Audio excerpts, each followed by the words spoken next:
Hi guys, how's it going? It's Altatom checking. Welcome back to my YouTube channel. In today's video, we're going to look at these 6 habits that are making you and I broke. Remember, the goal is to get better with money, make more money, save more money, build emergency funds, build an investments account. So we are trying to get better with money. The first one is keeping up with the Joneses. This actually is a disorder, and most of us suffer from it.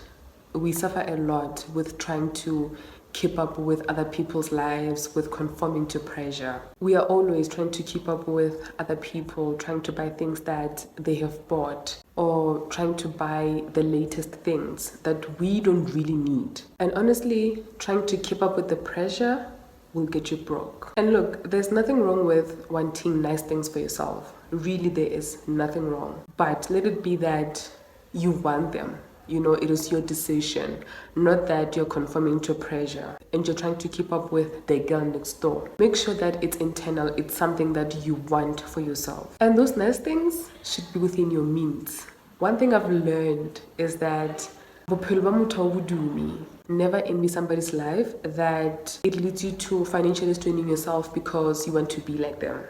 That is not cool. And firstly, you don't even know how deep their pockets are as compared to yours. So trying to keep up with the Joneses actually is a never-ending cycle. You're trying to keep up with people you don't know. You're trying to keep up with people that you have no idea what it took for them to get there, to live the lives that they're living, to be able to buy whatever that they have, or travel to the places that they're traveling to. You don't know if they really afford that life, afford those things, or they incurred debt to afford those things. And unfortunately, some people incur debts, to live that kind of a lifestyle. But the question is, do you afford to keep up with the life that they are living? That should be the real question that you ask yourself. I think it's a matter of being realistic with yourself and do the things that your pocket allows you to do.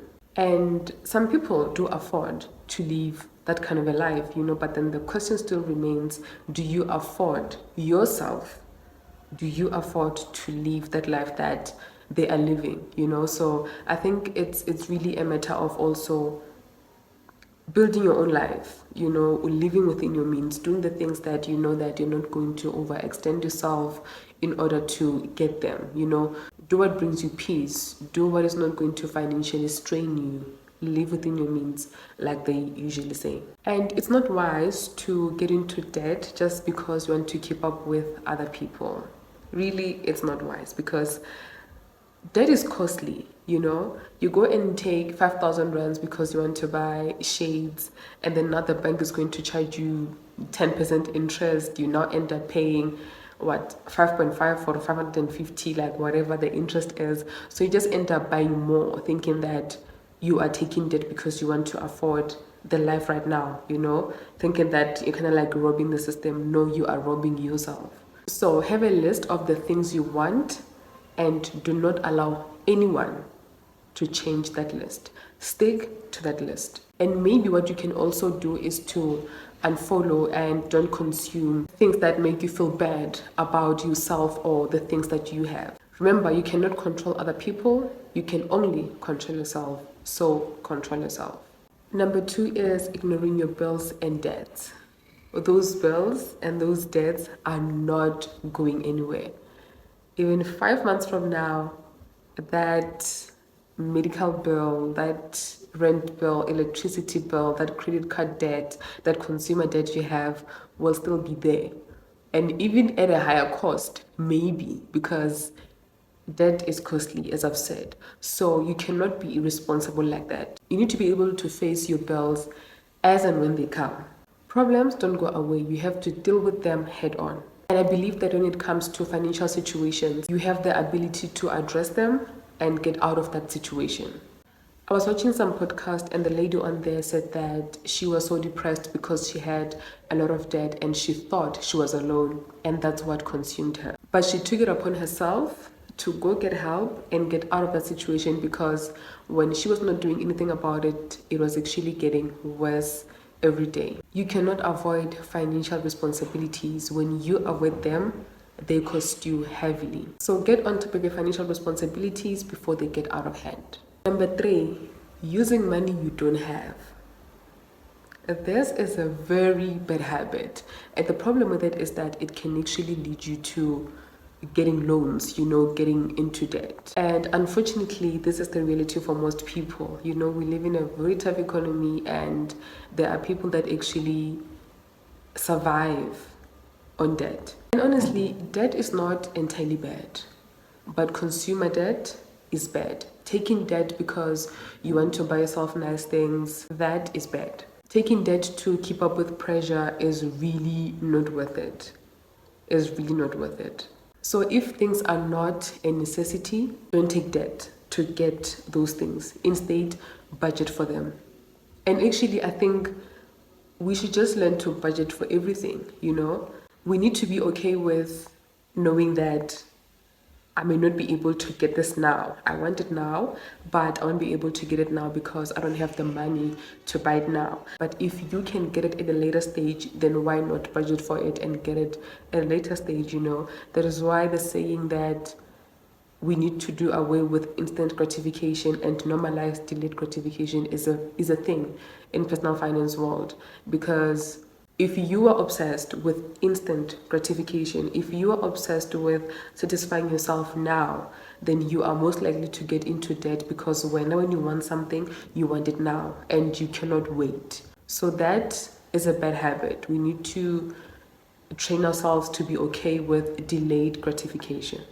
And number 4 is not having a budget. Having no clue where your money is going does not allow you to be financially smart and make better financial decisions. Keeping a budget is a good habit, and this will actually help you to face your financial situations or responsibilities. A lot of people don't budget because their financial situation is already out of hand. But how are you going to get your financial situation in check if you do not check it?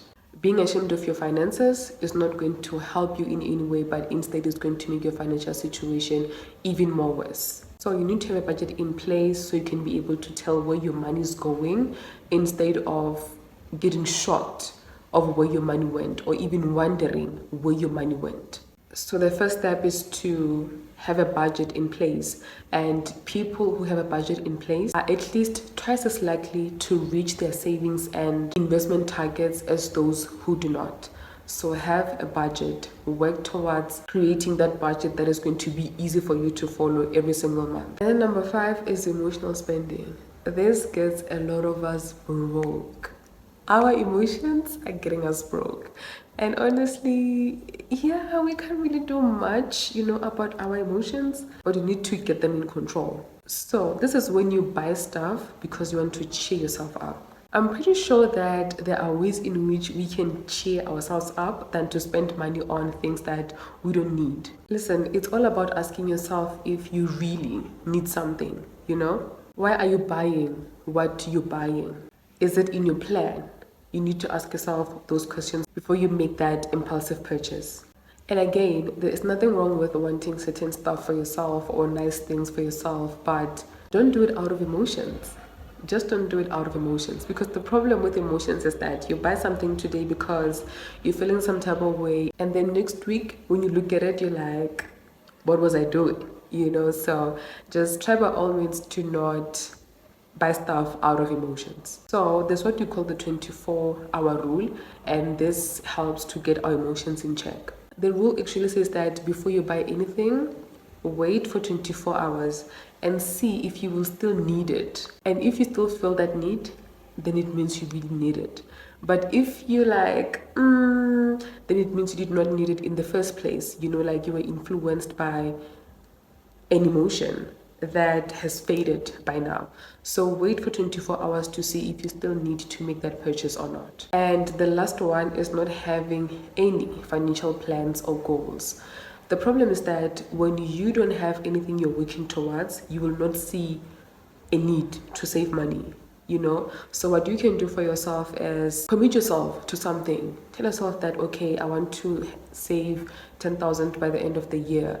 I want to be able to travel to this destination. I want to be able to buy myself this kind of a thing, you know. So when you have something, you'll actually realize that you are able to save money, and actually you are then training that saving money muscle that we all need, especially if we want to embark on a personal finance journey. So having a financial goal or plan is actually going to help you a lot, because you're going to have something that you're going to work towards, and this will actually encourage you to prepare a budget, because you will then have an idea that, okay, this much is going to pay my bills, and then this much is going to go into my savings, you know. So it's actually helpful to have a financial plan or goal.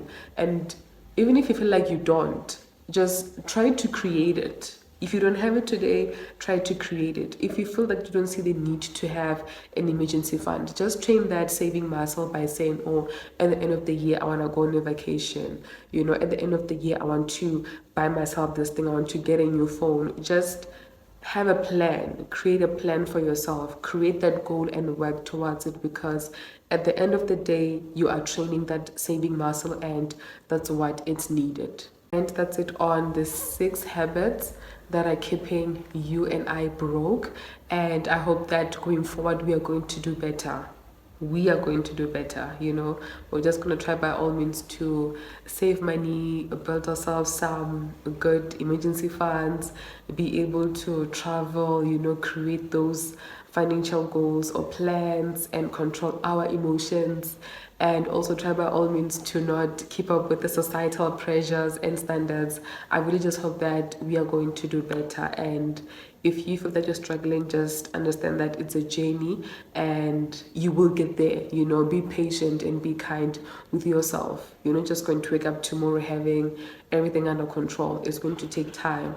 And even with paying your debts or trying to face your bills, you know, every month as and when they come, it might take a bit of time. But what matters is you taking a step forward, you know, you being proactive with your finances. That's what we need. Thank you guys so much for watching. I hope you liked this video. Don't forget to comment down below and smash that like button and the subscribe button. I will see you in my next one. Bye.